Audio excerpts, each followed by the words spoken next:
Hello friends, welcome back to my Sanvi fashion YouTube channel. काही दिवसांमध्ये वटपौर्णिमा येणार आहे आणि वटपौर्णिमा हा स्त्रियांचा सर्व आवडता सण. कारण ह्या दिवशी प्रत्येक स्त्री एक वडाची पूजन करत असते, साज शृंगार करत असते आणि खूप सुंदर आपण साडी वेअर करतो, सोबत दागदागिने घालतो, खूप छान असं मेकअप करतो आणि सुंदर असं दिसत असतो.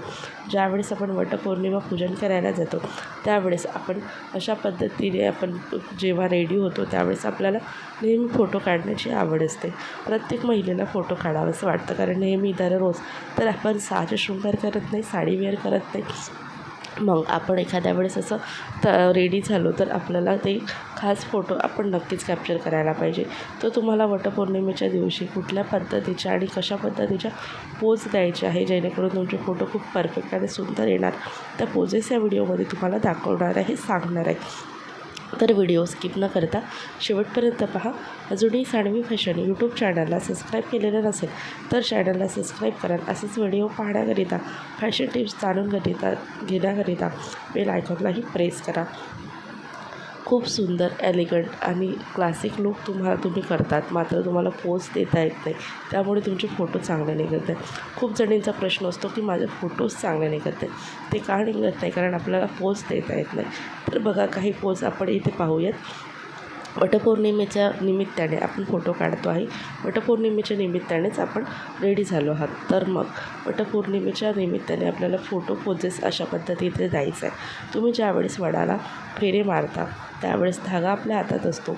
त्या धागा फेरे मारताना कॅमेराकडे बघून तुम्ही एक फोटो काढू शकता. हा फोटो खूप नॅचरल आणि सुंदर दिसतो. तसेच फेरे मारताना तुम्ही झाडाकडे बघत आहे, धाग्याकडे बघत आहे, असं बघून तुम्ही दुसरी पोजही देऊ शकता. हे देखील खूप नैसर्गिक आणि खूप सुंदर अशी पोज येते. फक्त चेहऱ्यावरती थोडंसं स्मित हास्य असू द्यावं. त्यानंतर तुम्ही पूजेची थाळी हातामध्ये घेऊन आणि कॅमेरामध्ये बघून असा पद्धतीचा एक फोटो पोज ही देखील खूप सुंदर आणि छान अशी नॅचरल अशी पोज तुम्हाला मिळून जाईल. तसेच तुम्ही ज्यावेळेस पूजा करतात, जसे की वडाची तुम्ही पूजा करणार आहात, ओटी भरणार आहात, त्यावेळेस तुम्ही तशा पद्धतीने ओटी वगैरे भरताना एक पोज देऊ शकता. तसेच तिथे असलेल्या मैत्रिणींना तुम्ही हळद कुंकू लावताना अशी सुंदर अशी कॅमेराकडे बघून पोज देऊ शकता. तसेच तुम्ही ज्यावेळेस एखाद्या स्त्रीची ओटी भरत आहात त्यावेळेस ओटी भरताना कॅमेराकडे बघून दोघींनीही अशा पद्धतीची पोज तुम्ही देऊ शकतात. या वटपौर्णिमेनिमित्त तुम्ही अशा पद्धतीच्या पोजेस देऊ शकता. त्यानंतर आपल्याला साडी घातलेली आहे, साज शृंगार केलेला आहे, तर त्यावरती अशा वेगळ्या अशा पोज द्यायच्या असेल, स्टायलिश पोज द्यायच्या असेल तर तुम्ही एक साडीचा पदर असा हातामध्ये घेऊन ही पोज खूप सुंदर आणि खूप छान दिसते. यामध्ये फोटो अतिशय सुंदर निघतो.